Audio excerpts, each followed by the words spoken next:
శ్రీనివాస్ వర్మ ప్రచారంలో దూసుకుపోతున్నారు. ప్రచారంలో భాగంగా భీమవరంలో పర్యటించారు. అక్కడ కూటమి నేతలతో సమావేశమయ్యారు. ఈ సందర్భంగా మాట్లాడిన ఆయన అసెంబ్లీ అభ్యర్థులతో కలిసి తాను ప్రచారం చేస్తున్నట్లు ఎంపీ అభ్యర్థి శ్రీనివాస్ వర్మ తెలిపారు.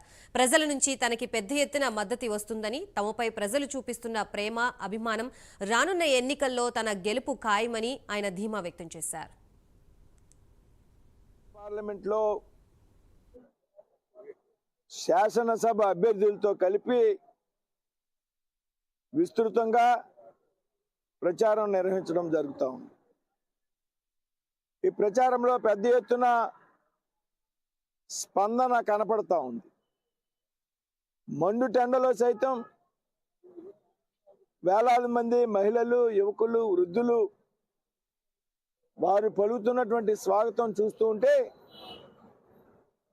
అనుకున్న దానికన్నా పెద్ద మెజార్టీ ఈ పార్లమెంట్ స్థానంలో పోటీ చేస్తున్నటువంటి నాకు, అదేవిధంగా 7 శాసనసభ అభ్యర్థులకు కూడా రాబోతా ఉంది అనేటువంటి విషయం చాలా స్పష్టంగా కనపడతా ఉంది.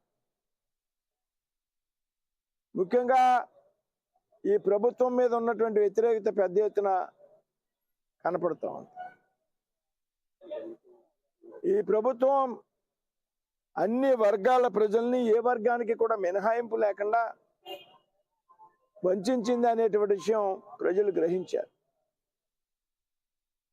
జగన్మోహన్ రెడ్డి చేతిలో నమ్మి మోసపోయాం అనేటువంటి అభిప్రాయం వేళ ప్రజల్లో ఉంది. కాబట్టి అదేవిధంగా నరేంద్ర మోడీ గారు భారతదేశ ప్రధానిగా బాధ్యతలు స్వీకరించాక దేశం యొక్క కీర్తి ప్రతిష్టలు